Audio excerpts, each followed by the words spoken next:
issue. Doesn't even First go, of all, doesn't. I want to start off by saying what I've said to you, Ms. Stone, from the very first time you raised the issue regarding your mother. I am horrified at everything that you have told me about what happened to your mother. I think at the time this case started, either my mother had just died or she was dying, and I told you then and I tell you now.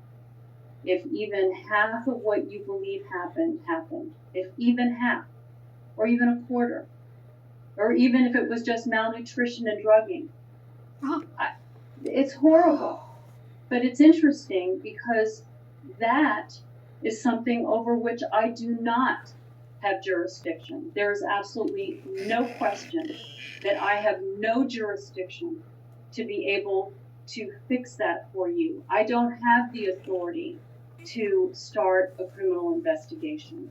I don't have the ability to do any of that other than to sympathize. Now, having said that, let me go over what I do have jurisdiction on.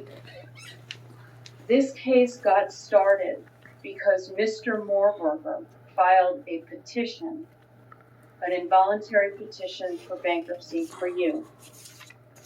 And as you know, and as I've repeated several times in this court, we had a hearing because Mr. Lustig, who I believe is the person to whom you've been referring, filed a motion in this court to appoint a trustee. I said that for hearing, and at that hearing, we discussed whether, in fact, this case, the involuntary petition should be dismissed as a fraudulent filing. And Mr. Moorburger, at that hearing, told me that he was owed legal fees and that because Mr. Lustig was trying to collect assets to satisfy Mr. Lustig's judgment, that Mr. Moorburger felt it was necessary to file the involuntary proceeding in order to protect those legal fees that he was owed.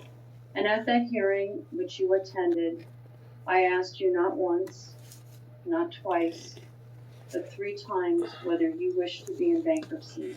Could I And respond each to time that? you told Could me I yes. respond to I have that? you on mute, Ms. Stone. Okay, I'd like the opportunity to speak afterwards because that's wrong. That is and I asked you incorrect. several times, and that started the case. And so, while you are absolutely correct, Ms. Stone, that there is case law regarding the extent of a bankruptcy court's jurisdiction to adjudicate fraudulent conveyance actions by